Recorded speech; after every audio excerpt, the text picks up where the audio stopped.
Sa pagpasok po ng panibagong taon, marami pong mga tao ay excited, masayang-masaya sila.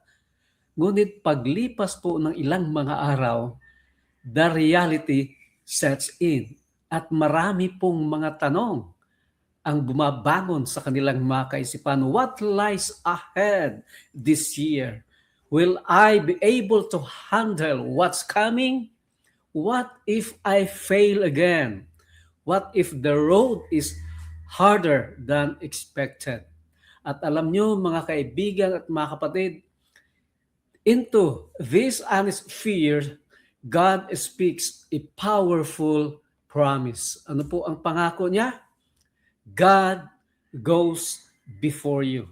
Sabi po, the Lord Himself goes before you and will be with you. He will never leave you nor forsake you. Do not be afraid. Do not be discouraged. Take note, ano po? The Lord Himself goes before you. Not an angel, not a representative, but the Lord Himself.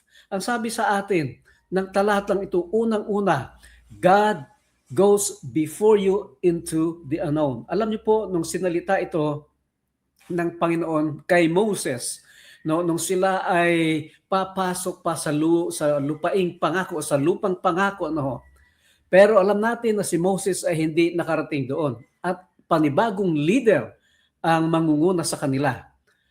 And the future felt uncertain.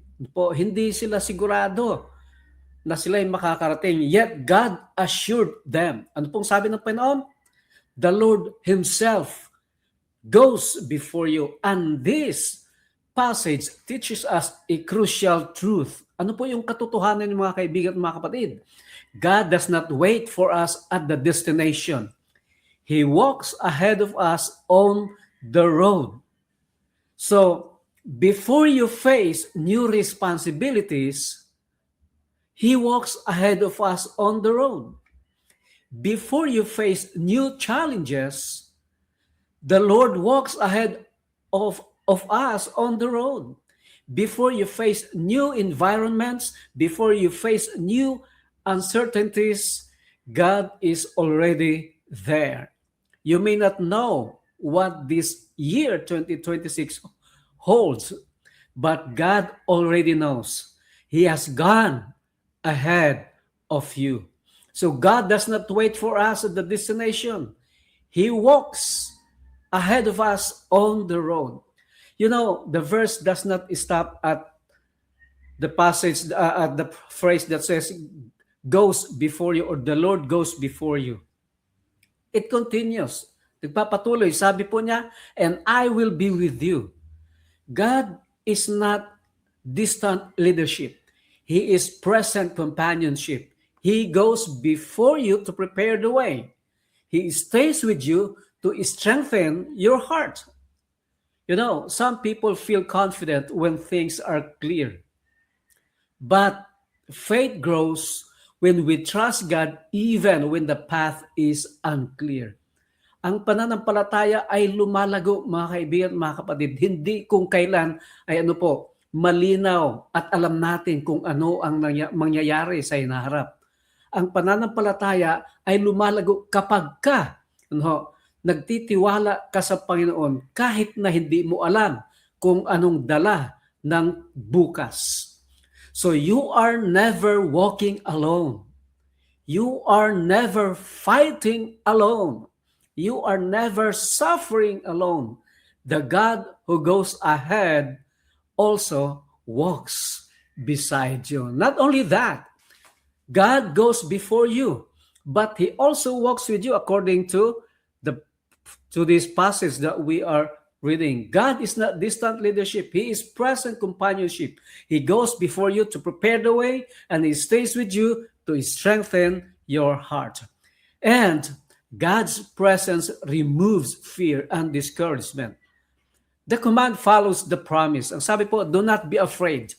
Do not be discouraged. Pansinin niyo po ang pagkakasunod-sunod ng pagkakasabi dito.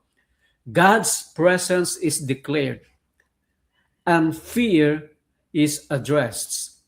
Madalas, ang takot ay nagmumula po sa iniisip natin, no, kung wala ang Diyos. Ang discouragement naman o yung pagkawalan mo ng ng tibay ng loob comes from remembering the past without grace.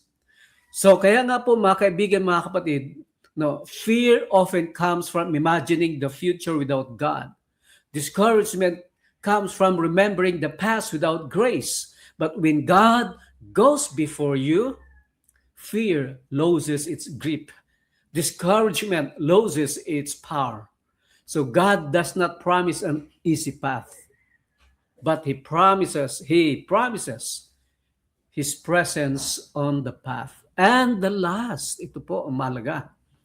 God goes before you because He is faithful. God says, I will never leave you nor forsake you. At ito po ang pangako niya sa atin, mga kaibigan, mga kapatid. This is a covenant promise. It does not depend on your strength or consistency. Okay? So, God went before you, or God went before Israel in the wilderness. God went before Joshua into battle. God went before David against Goliath. And God went before the disciples into persecution. And still, God goes before His people today.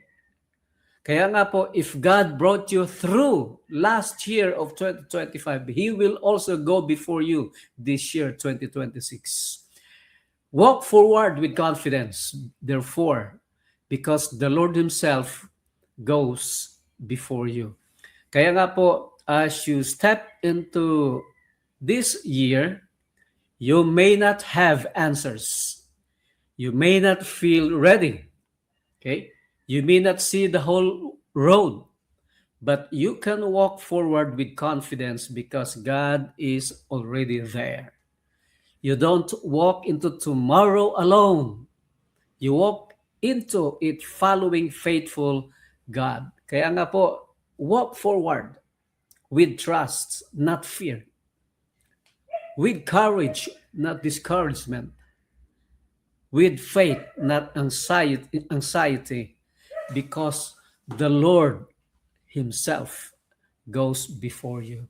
Kaya nga po ang ating prayer for today, Lord God, thank you for going before us into this new year. When the road is unclear, be our guide. When fear rises, remind us of your presence. Help us to walk forward in faith, trusting that you are already there. In Jesus' name, amen. God bless you.